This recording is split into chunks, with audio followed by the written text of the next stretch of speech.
waking up looking the same every single day? Well, if so, I'm about to help you. I'm going to teach you how to take your hair from drab to fab in only minutes. No fancy tools or hours in front of the mirror required. When I'm done with my demonstration, you will know exactly how to create a neat, beautiful braid that will take your hair from drab to fab in just minutes. Now, if you're already thinking, this will be too hard, think again. You'll be upset you didn't learn it sooner. Now, I'm not a certified hairstylist, but I do have experience in braiding. I have learned to braid my daughter's hair and my own as well. I actually learned how to braid on my own hair through how-to videos just like this one. Now, I don't know about you, but there are times when I get tired of the same old thing. I wake up, I get ready, it's the same thing every single day. But here's how you can change it up with a little flair for your day, but also how to do it effectively and with ease through a French braid. You will have a brand new hairstyle with little effort in just minutes. Now, before we get started, let's talk about the history of French braiding. Where did it originate? In France? That's what I thought, but actually it didn't. The French braid has its earliest roots originating in Africa. According to OdellBeauty.com, many experts believe that braiding dates back to the ancient times. Interestingly enough, in the 1950s, a French ethnologist and his team discovered a rock painting of a woman with braids dating back to 3500 BC. Wow, that's a long time. It also is believed that braiding indicated social status, age, marital status, and even tribal affiliation. Braids were also ideal for the maintenance-free nature, especially for the demanding task in rural communities. The thing that I think sets the hairstyle apart is that you can wear braids on the court, on the track, on the field, or even on the red carpet, or even to a dance. There are many options and ways and places that you can wear a French braid. Now that we know some history, let's talk about the supplies that we will need before we get started. Okay, for your French braid, you will need a few supplies. You will need a detangling brush. You will want to get all the tangles out before you start to braid the hair. You will also need a comb. This one has a pointy end, that way you can part the hair and get a nice even part. I prefer this kind. You will also need some hair ties. And some people prefer to braid the hair when it is a little damp. If so, you will need a water bottle. Okay, so as you can see, I've already made a part with our comb. So I've made it down. Now, the hair that I'm working with today is curly and very thick, so it's not going to be as sleek as if you'd be working with someone with straight hair, and that's okay. So what I'm going to do first is I'm going to take a little section of the hair up front on this side. Now, as you can see, this side I've got it tied back so it's not in the way. Take a little section. Now, I'm going to divide this into 3 pieces, just like you would a simple braid. Okay.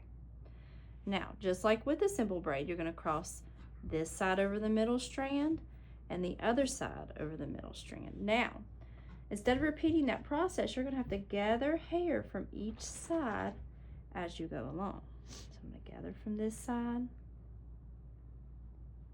Make sure you're keeping it tight. I'm going to take hair from this side and gather. Take it across, working my hand down to get those tangles as I go so you don't have a knot. Make sure and keep tight. Gather from this side. You're still just crossing over that middle strand each time. You're just repeating the process. Gather from this side, working my hand down to get the knots out. Okay, make sure you're keeping it tight, but not too tight that it's uncomfortable. Gathering, crossing over. Now, there are variations of braids that you can do. Some people will do what you call a Dutch instead of a French braid. That one is just you're going, instead of taking it over the top like you're seeing me do, they take it under. But I prefer this. gathering as I'm going. Making sure to keep it tight and smooth it down as we go along.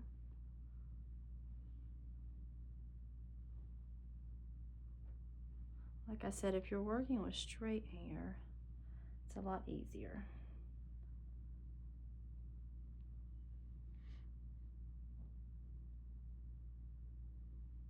Okay. And we're just going to continue the process until we get to the bottom. Now when we get to the bottom and we have no more together, then we will go right back to a simple braid.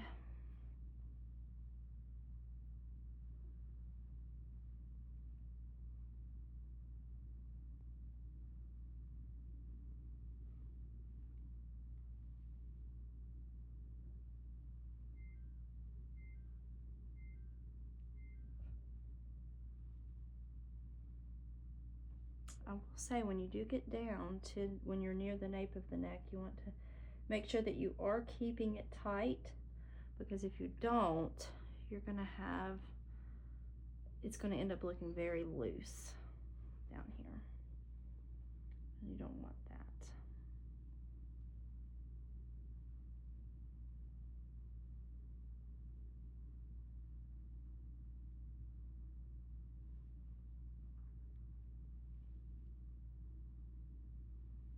So we're approaching the bottom area, just a little bit more together.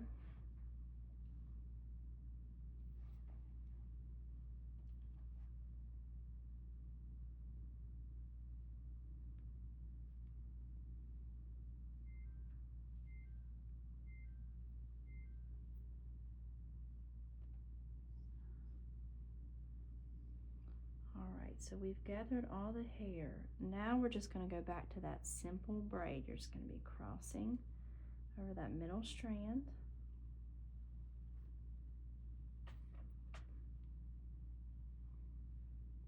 until you get down to the bottom.